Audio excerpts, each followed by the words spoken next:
दोस्तों, अगर आप पिक्सल लैब पर नए हैं या फिर अगर आप पिक्सल लैब यूज तो कर रहे हैं लेकिन इसके बहुत सारे टूल्स के बारे में आपको नहीं पता है, तो फिर ये वीडियो आपके लिए बेहद ही महत्वपूर्ण होने वाली है। क्योंकि आज की इस वीडियो में मैं आपको पिक्सल लैब की पूरी ट्यूटोरियल्स देने वाला हूं, जिसमें मैं पिक्सल लैब की हर छोटे बड़े टूल्स को अच्छे से इंट्रोड्यूस कराऊंगा और उसे अच्छे से समझाने की कोशिश करूंगा, ताकि आप पिक्सल लैब के एक अच्छे एडवांस यूजर बन सकें।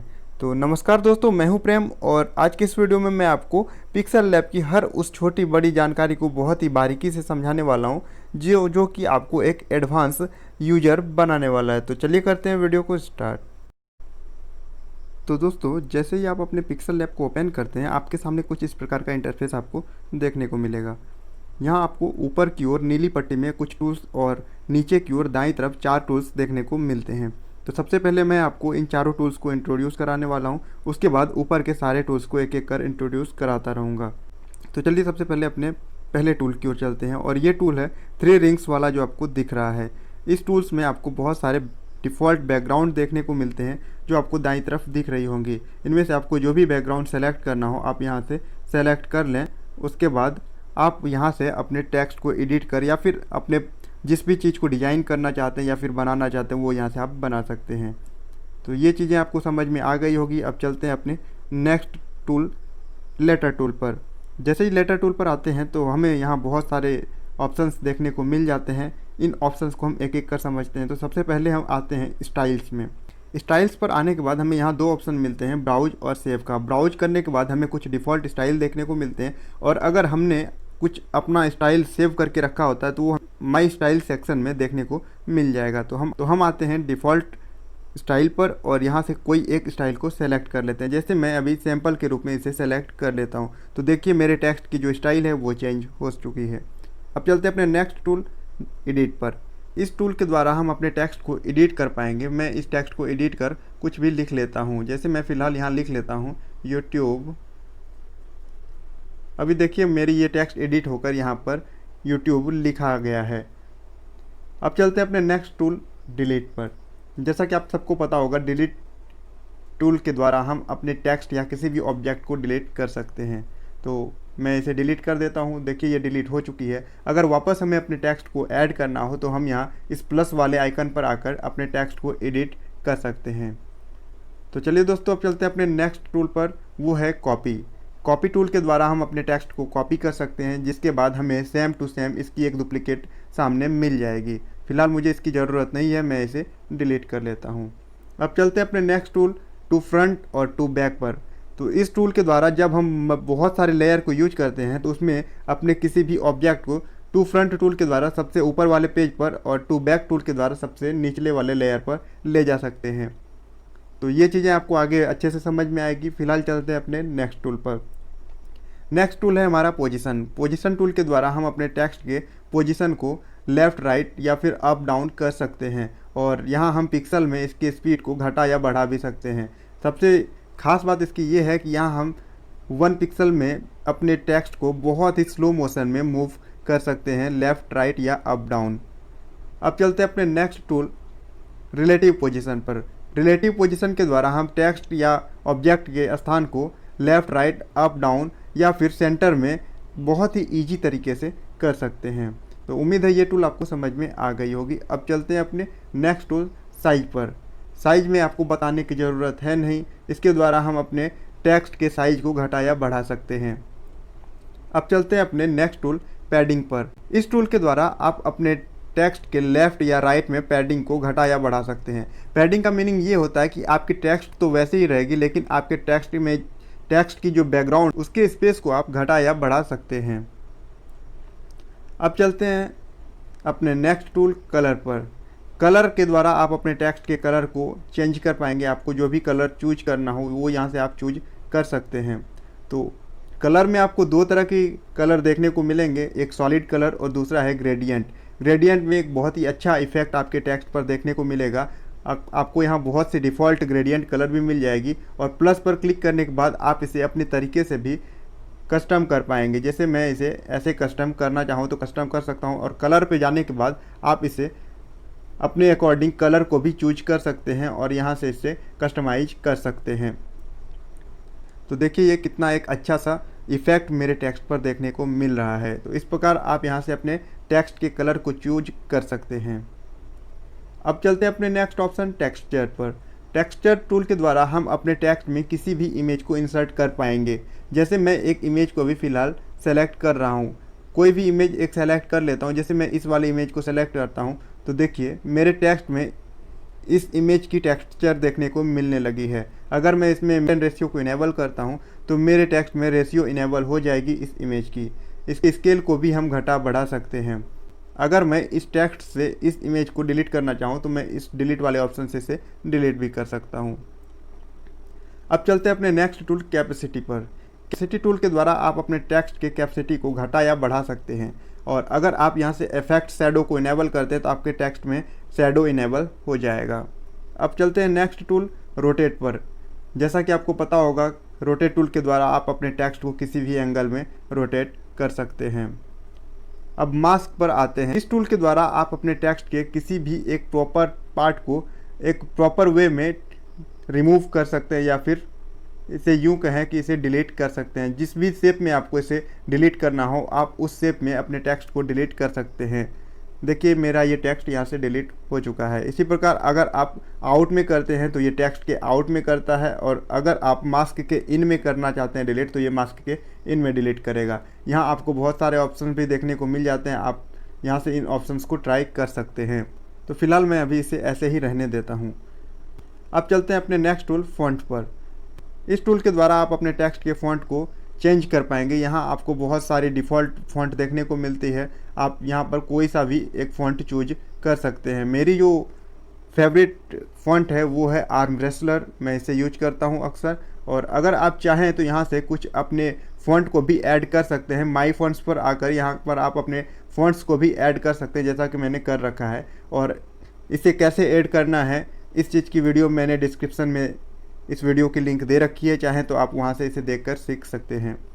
चलते हैं अपने नेक्स्ट टूल पर स्टाइल। स्टाइल में आकर आप अपने टेक्स्ट को बोल्ड, इटैलिक या अंडरलाइन जो भी करना हो वो यहां से आप कर सकते हैं।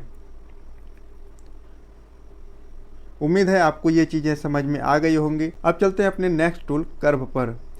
इस टूल के द्वारा आप अपने टेक्स्ट को कर्व कर सकते हैं, किसी भी शेप में इसे बेंड कर सकते हैं। जिस भी शेप में आपको बेंड करना हो यहाँ से आप इसे घटा या बढ़ा सकते हैं। उम्मीद है ये टूल्स भी आपको समझ में आ गया होगा। अब चलते हैं अपने नेक्स्ट टूल बैकग्राउंड पर। इस टूल के द्वारा हम अपने टेक्स्ट के पीछे एक बैकग्राउंड लगा सकते हैं। देखिए आपको जिस भी कलर में यहाँ बैकग्राउंड लगाना हो उस कलर को भी आप चूज कर सकते हैं। यहाँ से आपको पैडिंग अच्छे से समझ में आएगी। जैसे मैं लेफ्ट पैडिंग को घटाना या बढ़ाना चाहता हूँ, देखिए मैं यहाँ से इसे घटा बढ़ा सकता हूँ। इसी प्रकार मैं राइट, टॉप, बॉटम इस प्रकार के सारे पैडिंग को मैं घटा बढ़ा सकता हूँ। इसके बाद सबसे नीचे ऑप्शन आता है रेडियस का। इस ऑप्शन के द्वारा हम इसके शेप को चेंज कर सकते हैं। इसके कॉर्नर को हम एक सर्कल के रूप में चेंज कर सकते हैं। अब आते हैं अपने नेक्स्ट टूल पर, वो है हमारा अलाइन। को समझने के लिए सबसे पहले हम अपने टेक्स्ट को एडिट कर इसे 2 लाइन में ले आते हैं। तो मैं यहाँ और कुछ ऐड कर लेता हूँ। मैंने कुछ भी लिख लिया। अब यहाँ से मुझे अलाइन अच्छे से समझ में आएगी। जैसे मैं अभी अलाइन पर आता हूँ और लेफ़्ट अलाइन को करता हूँ तो यहाँ पर मेरी टेक्स्ट लेफ़्ट से शुरू होता है। अगर मैं इसे राइट अलाइन में रखता हूँ तो मेरी टेक्स्ट यहाँ पर राइट से शुरू होती है, और सेंटर अलाइन में रखने पर मेरी टेक्स्ट बिल्कुल सेंटर में रहती है। अगर मैं इसे जस्टिफाई करता हूँ तो मेरी टेक्स्ट जस्टिफाई भी हो जाएगी। तो ये होता है अलाइन का फंक्शन। अब चलते हैं अपने नेक्स्ट टूल स्पेसिंग पर। इस टूल के द्वारा हम वर्ड्स और लेटर्स के बीच में स्पेसिंग को अपने अकॉर्डिंग रख सकते हैं। स्पेसिंग को घटाना बढ़ाना हो तो हम यहाँ से इसे घटा बढ़ा सकते हैं। अगर वर्ड्स के बीच स्पेसिंग घटाना बढ़ाना हो तो वो भी मैं यहाँ से कर सकता हूँ। अब चलते हैं अपने नेक्स्ट टूल लाइन स्पेसिंग पर। इस टूल के द्वारा आप अपने लाइंस के बीच स्पेसिंग को घटा या बढ़ा सकते हैं। तो चलिए दोस्तों अब समझते हैं नेक्स्ट टूल स्ट्रोक को। स्ट्रोक को जैसे ही आप इनेबल करते हैं आपके टेक्स्ट के चारों ओर एक लाइनिंग सी आ जाती है। आप जब इसके कलर को चेंज करेंगे तो आप देखेंगे कि आपके टेक्स्ट के चारों ओर एक लाइनिंग सी आ गई है। अगर इसके थिकनेस को घटाना या बढ़ाना हो तो यहाँ से स्ट्रोक विड्थ में जाकर इसे घटा बढ़ा भी सकते हैं। इसी प्रकार यहाँ से आप ग्रेडियंट कलर भी चूज कर सकते हैं। फिलहाल मैं इसे बैक कर लेता हूँ। अब चलते हैं अपने नेक्स्ट ऑप्शन शैडो पर। शैडो के द्वारा आप अपने टेक्स्ट के शैडो को दिखा सकते हैं। जैसे ही आप इसे इनेबल करते हैं, आप जिस भी कलर में इसके शैडो को लगाना चाहते हैं, आप इसके कलर में इसके टेक्स्ट के पीछे एक शैडो ला सकते हैं। और इसके ब्लर रेडियस को भी यहाँ से आप इस प्रकार घटा बढ़ा सकते हैं। आउटर ग्लो बढ़ाना हो तो आउटर ग्लो को इनेबल कर सकते हैं। यहाँ पर आपको डिफरेंट ऑप्शन देखने को मिल जाती है, जिसके द्वारा आप अपने टेक्स्ट में एक अच्छा इफेक्ट ला सकते हैं। अब चलते हैं अपने नेक्स्ट टूल पर, वो है मेरा इनर शैडो। इनर शैडो के द्वारा हम अपने टेक्स्ट के इनर पार्ट में शैडो को इनेबल कर सकते हैं। जैसे मैं अभी ग्रीन वाले कलर को चूज कर जैसे ही इनेबल करता हूँ इसे, देखिए मेरे टेक्स्ट के इनर पार्ट में आपको ग्रीनिश मतलब बिल्कुल हरा सा एक इफेक्ट देखने को मिल जा रहा है। इसी प्रकार यहाँ पर भी आपको कुछ ऑप्शंस देखने को मिलते हैं, जिसके सहायता से आप अपने इस कलर को कस्टमाइज कर सकते हैं। अब चलते हैं अपने नेक्स्ट टूल इम्बॉस पर। इम्बॉस को जैसे ही इनेबल करते हैं, हमें अपने टेक्स्ट पर कुछ एक लाइट सा इफेक्ट देखने को मिलता है, और इस लाइट को हम जिस एंगल में चेंज करना चाहें उस एंगल में से चेंज भी कर सकते हैं। इसकी इंटेंसिटी को भी घटा बढ़ा सकते हैं। देखिए यहाँ से आपको अच्छे से समझ में आ रही होगी। और इसी प्रकार आपको यहाँ बहुत सारा ऑप्शन भी देखने को मिल जाता है। इसके बेवल को घटाना बढ़ाना हो वो भी आप यहाँ से कर सकते हैं। अगर आपको यहाँ स्ट्रोक इंक्लूड करना हो तो वो भी आप यहाँ से इनेबल कर सकते हैं। इस प्रकार यहाँ आपको बहुत सारे ऑप्शंस देखने को मिल जाएंगे। अब चलते हैं अपने नेक्स्ट टूल पर्सपेक्टिव पर। इस टूल के द्वारा हम अपने टेक्स्ट को 3D में चेंज कर सकते हैं। जैसे ही हम इस पर क्लिक करते हैं, देखिए हम जिस भी सेफ पर्सपेक्टिव में इसे रखना चाहते हैं वहाँ पर हम अपने कॉर्नर से इसे एडजस्ट कर सकते हैं। और जैसे ही इसे इनेबल करते हैं, मेरा टेक्स्ट उसी पर्सपेक्टिव में आ जाएगा। तो ये एक बहुत ही अच्छा फंक्शन है और ये एक बहुत ही अच्छा इफेक्ट टेक्स्ट में देता है, जो बहुत अट्रैक्टिव लुक देता है। अब चलते हैं नेक्स्ट टूल 3D रोटेट पर। इस टूल के द्वारा हम अपने टेक्स्ट को किसी भी एक्सिस में रोटेट कर सकते हैं। एक्स एक्सिस या वाई एक्सिस में जितना भी डिग्री पर हमें रोटेट करना हो हम इसे रोटेट कर सकते हैं। तो ये चीज़ आपको समझ में आ गई होगी। अब चलते हैं अपने नेक्स्ट टूल 3D टेक्स्ट पर। 3D टेक्स्ट को जैसे ही हम इनेबल करते हैं, मेरे टेक्स्ट के पीछे एक 3D इफेक्ट आ जाता है और हम इसके डेप्थ को भी घटा बढ़ा सकते हैं। आप अपने अकॉर्डिंग अपने टेक्स्ट के 3D डेप्थ को घटा बढ़ा सकते हैं। यहाँ पर आप कलर भी चूज कर सकते हैं, पर्सपेक्टिव, ऑब्लिक, जिसमें भी आपको सेलेक्ट करना हो या रखना हो आप यहाँ से उसे अपने अकॉर्डिंग मेंटेन कर सकते हैं। बहुत सारे ऑप्शंस भी आपको यहाँ पर देखने को मिलते हैं। आप एक एक ऑप्शंस को ट्राई करें, आपको खुद ब खुद आपको यहाँ डिफरेंस पता चलती जाएगी। अब चलते हैं अपने नेक्स्ट टूल पर, जो है हमारा 3D शैडो। इसे इनेबल करने के बाद हमें अपने टेक्स्ट के नीचे एक शैडो, टेक्स्ट की शैडो देखने को मिल जाएगी, जो एक बहुत ही अच्छा लुक देता है। अब चलते हैं अपने नेक्स्ट टूल टेक्स्ट रिफ्लेक्शन पर। इसे इनेबल करने के बाद हमें अपने टेक्स्ट की रिफ्लेक्शन देखने को मिलती है। इसके अगर हम टेक्स्ट एंड इसके रिफ्लेक्शन के बीच की दूरी को घटाना बढ़ाना चाहते हैं तो वो भी हम यहाँ से घटा बढ़ा सकते हैं। तो दोस्तों ये था लेटर ऑप्शन। अब आ जाते हैं अपने लेटर के नेक्स्ट ऑप्शन पर। इस ऑप्शन पर आपको बहुत सारे टूल्स देखने को मिल रहे हैं और ये टूल्स काफ़ी इंपॉर्टेंट होते हैं। जैसा कि आप यहाँ से देख पा रहे हैं कि आपको यहाँ सबसे पहले एक स्टिकर का ऑप्शन मिलता है। तो स्टिकर में आने के बाद आपको कुछ स्टिकर्स एंड इमोजीज देखने को मिल जाएंगे। आपको जो भी यहाँ से यूज करना हो वो आप यूज कर सकते हैं। नेक्स्ट टूल आता है इम्पोर्ट का। इम्पोर्ट में आकर हम किसी भी इमेज को यहाँ पर इंसर्ट कर सकते हैं। जैसे मुझे इस इमेज को इंसर्ट करना हो तो मैं यहाँ से इस इमेज को इंसर्ट कर सकता हूँ। तो फिलहाल मैं अभी इसे डिलीट कर लेता हूँ। अब जो नेक्स्ट ऑप्शन है वो है ड्रॉ का। इस ऑप्शन के द्वारा अगर हमें कोई भी चीज़ ड्रॉ करना हो तो हम यहाँ से अपने पेन की सहायता से ड्रॉ कर सकते हैं। इसमें हम पेन की साइज़ को घटा बढ़ा सकते हैं और इसके स्मूथनेस को भी घटा बढ़ा सकते हैं, और इस प्रकार जो भी हमें ड्रॉ करना हो वो हम यहाँ से ड्रॉ कर सकते हैं। अगर हमें इरेज करना हो तो हमें इरेजर का भी ऑप्शन मिलता है, मैं इसे इस प्रकार से इरेज भी कर सकता हूँ। अगर हमें वापस इसे बैक करना हो, जो भी हमसे मिस्टेक हुई है, तो इस वाले ऑप्शन से हम वापस इसे ला सकते हैं। तो ये था मेरा ड्रॉ का ऑप्शन। अब चलते हैं अपने नेक्स्ट ऑप्शन शेप पर। शेप पर आने के बाद आपको यहाँ डिफरेंट शेप्स देखने को मिलेंगे। आपको जो भी शेप यहाँ यूज करना हो आप उस शेप को यूज कर सकते हैं और इसके कैपेसिटी को भी घटा बढ़ा सकते हैं। यहाँ से आप इसके कलर को चूज कर सकते हैं, जो भी कलर चूज करना हो। इसके स्ट्रोक विड्थ को भी घटा बढ़ा सकते हैं, इसकी कैपेसिटी भी घटा बढ़ा सकते हैं, इसके स्ट्रोक के कलर को भी चेंज कर सकते हैं। अगर आप इसमें कुछ अलग सा इफेक्ट डालना चाहते हैं तो वो भी आपको यहाँ से देखने को मिल जाएगा।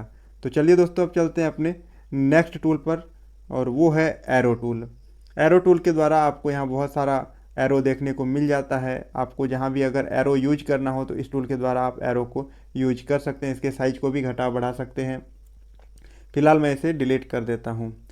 दोस्तों कुछ ऑप्शंस जो छूट गए हैं वो ऑप्शंस यहाँ पर आप देख ही सकते हैं। जैसे मैं अभी इस एक शेप को चूज कर लेता हूँ, इसके बाद मेरे पास कुछ अलग ऑप्शन मिल जाते हैं। जैसे मैं इस शेप को एडिट करना चाहता हूँ तो मेरे पास एडिट का ऑप्शन आ जाता है। मैं वापस इस शेप को एडिट कर सकता हूँ। अगर मुझे इसे डिलीट करना हो डिलीट कर सकता हूँ। क्रॉप करना हो तो मैं इस शेप को क्रॉप भी कर सकता हूँ। इसी प्रकार कॉपी भी करना हो तो कॉपी कर सकता हूँ। और अगर आपको इस टेक्स्ट को फ्रंट या बैक में रखना हो तो वो भी आप कर सकते हैं। यहाँ से आप फ्रंट और बैक को अच्छे से समझें। जैसे मुझे अभी अपने टेक्स्ट को इस लेयर के ऊपर लाना है तो मैं इस टेक्स्ट पर आता हूँ और इसे जैसे ही मैं फ्रंट क्लिक करता हूँ तो ये मेरा टेक्स्ट फ्रंट में आ जाता है। और अगर मुझे इस वाले शेप को ऊपर लाना है तो मैं फ़िलहाल इसे फ्रंट कर देता हूँ तो ये मेरा शेप ऊपर आ जाता है। इसी प्रकार अगर इसे बैक करना हो तो वापस हम बैक भी कर सकते हैं। पोजीशन के द्वारा हम इसे पोजीशन को चेंज कर सकते हैं। इसी प्रकार ये सारे के सारे वही ऑप्शन जो मैंने आपको पहले बता रखे हैं। अगर हमें इरेज करना हो तो हम यहाँ से कुछ इस प्रकार से अपने शेप को इरेज कर सकते हैं। ये एक नया ऑप्शन था जो आपके लिए ज़रूरी था। और अगर हमें किसी कलर को पर्टिकुलर कलर को इरेज करना हो तो हम यहाँ से इस ऑप्शन के द्वारा उस कलर को इरेज कर सकते हैं। जैसे मैं अभी इस वाइट कलर को इरेज करना चाहता हूँ तो मैं इसे इनेबल करता हूँ। देखिए मेरा ये कलर यहाँ से इरेज हो चुका है। अगर मैं किसी अन्य कलर को इरेज करना चाहता हूँ तो इसके लिए मुझे यहाँ कलर पिक करने का ऑप्शन मिलता है। तो इस प्रकार दोस्तों आप यहाँ से कुछ कलर को भी इरेज कर सकते हैं। अब चलते हैं अपने सबसे लास्ट टूल पर। और इस टूल में जो सबसे फर्स्ट ऑप्शन है वो है कलर का।